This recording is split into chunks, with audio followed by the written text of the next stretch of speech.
So every week, Levi asks us to pick 5 games. Sometimes it seems like they're pretty easy. And then, well, you never know because that's why they play the game, right? So through 2 weeks, we've had 10 picks. We're going to start doing this on Thursdays in the 3 o'clock hour. Here are the standings. Paul was 4-6 until Levi just changed it. He's 5-5. No, I was 5-5. Emery is 5-5. Yeah. I'm 4-6, and then Garrett and Craig off to a little bit of a rugged start. So, but here are the picks for this week. I can't even see Arkansas. Arkansas and Brigham Young. Everybody, you kind of go over your picks here. I just feel like Arkansas is better. I know they're favored by 9. Vegas is usually pretty good. But Brigham Young struggling, not so much against Sam Houston State, but they're not scoring a lot of points. I think Arkansas is going to put up some points. Yeah, I think that I thought BYU will do well in this game, but when in doubt on why you're picking something, I'm going to lean towards the more consistent quarterback, and in this case, it's KJ Jefferson over Keaton Slovis. So I'm leaning Arkansas because they're at home and they have the better quarterback. Yeah, man, that opening week was – I haven't even gone back to look. That opening week was brutal. 0 for 5 for me. Thanks, Tech. Thanks, LSU. But, hoping to bounce back, and I'm going Arkansas as well for the reasons that you mentioned. But, I don't fully trust BYU just yet. And I don't know why not like I just trust Arkansas all that much either. But given that they're at home, given that they've had some inherent advantages on BYU just as far as the competition they play, the way their program has, recruited and things like that, I feel like just early on here I'm giving the edge to KJ Jefferson and the Pigs. But you know what? BYU's played – they played, 2 inferior opponents. The defense looks like it's made steps forward, which is why you made the change last year. I'm still kind of not sure how much I trust Keaton Slovis in the offense, so that's why I go with the Hogs at home. Garrett? For me, I'm with Craig there. I really don't trust Keaton Slovis. I think when you get down to it, KJ Jefferson's the better quarterback. Rocket Sanders is phenomenal at running back. I don't think that BYU's defense has really played an athlete like him yet. So I'm right. And plus it's at home, so I'm taking the Hogs. All right, well, I mentioned why I picked Arkansas. So all of us pick Arkansas. Emory goes with Brigham Young. And Emory is, of course, going to be a part of this every week. I entertained the idea. I just couldn't go all in like that. But, man, what a win that would be for Kalani Sitake and company. All right, then we go to a game that is as even Paxton or a chalk.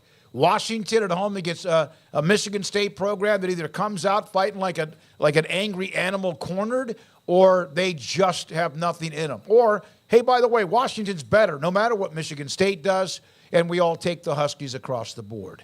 Yeah, I mean, they're just Michael Penix is so good. And, I thought about in this game, how much emotion is there because of the Mel Tucker situation. But I do think that's going to be one of those, air out of the balloon things. At M3GA7 iron, Rocket Sanders is out for this game.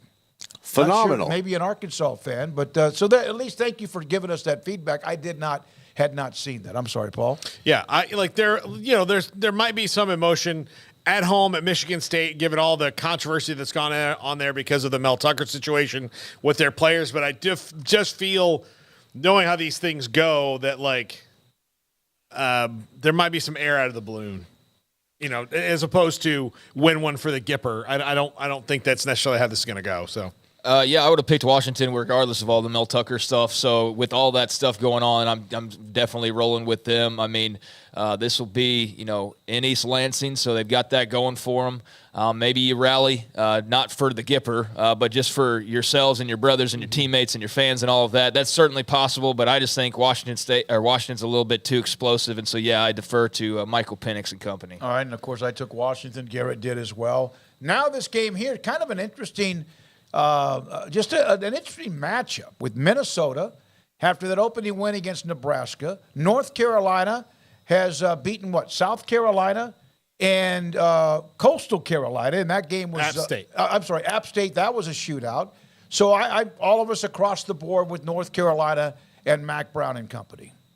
Yeah, Minnesota will be physical. They'll be the Big Ten team, and I'm sure that they'll throw some heavy fists. In North Carolina, I think that I doubted them in the first week against South Carolina, and that proved to be way off. And that was a pick that I kind of was pissed at myself for. So I'm not going to doubt Drake May again now that they're up here a second time. But yeah, this one is interesting, and kind of a clash of styles in some ways. But yeah, I go with the Tar Heels at home and with Drake May there pulling the trigger.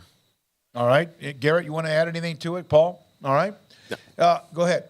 No, I was just saying, I think Craig nailed it. Drake May's the difference here And in this game. all of a sudden, I feel like I'm on an island and isolated and in a dark closet, and no one knows I'm there because I picked Pittsburgh and West Virginia. This is, of course, an intense rivalry, and I think this is pretty much isn't Pittsburgh favored? This is and look, this to me is a bit of a coin flip because of the rivalry game. I picked West Virginia because.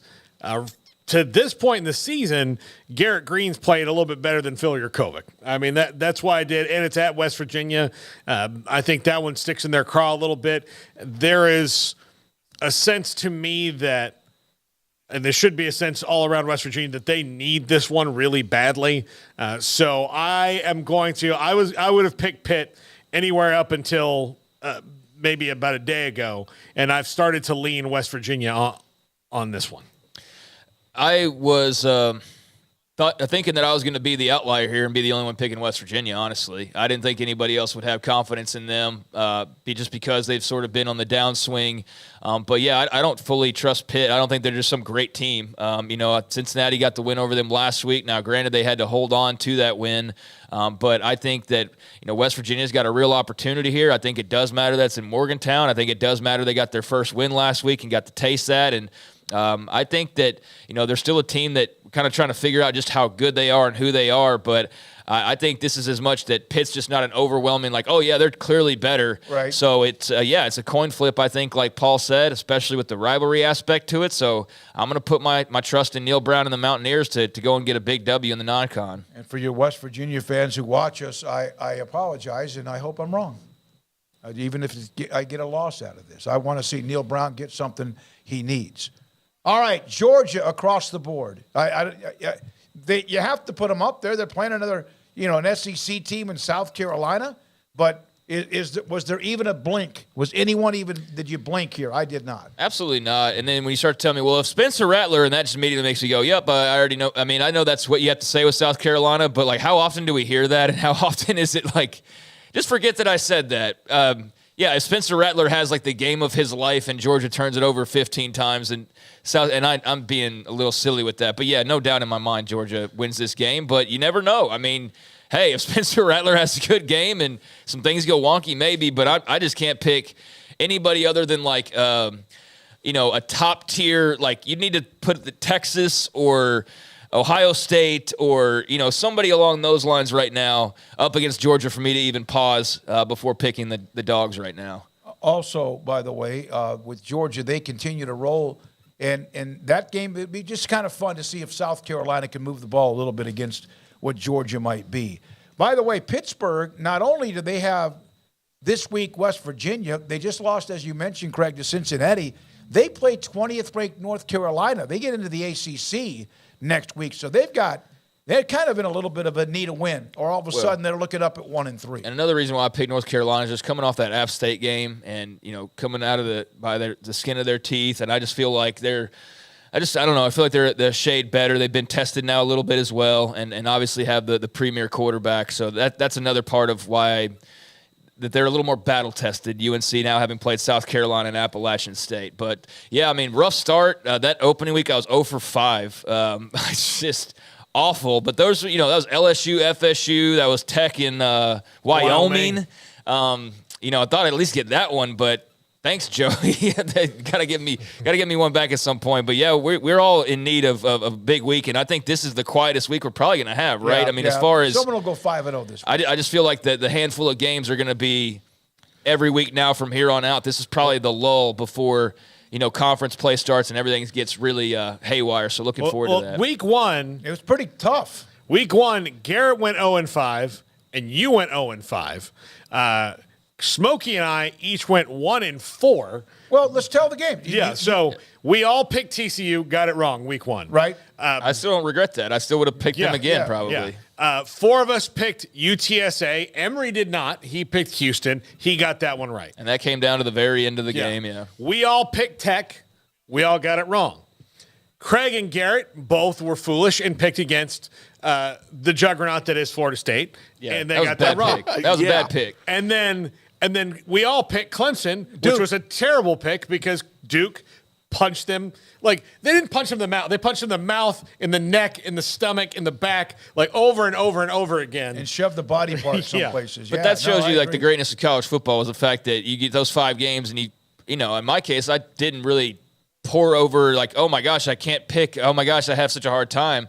Not that they were obvious choices either, but I mean, I don't know. I think most people were picking TCU over Colorado. I don't think anybody saw that coming. Yeah. I don't think, you know, Houston eking one out there. But yeah, I mean, that's why we love college football. That's why it's easier said than done. And, you know, like I said, I need a bounce back this week, so we'll see how that goes. But that week 1 was wild, and that was why we love this sport. So happy to take some L's and be entertained by just how silly it all can be. We'll have Max Olson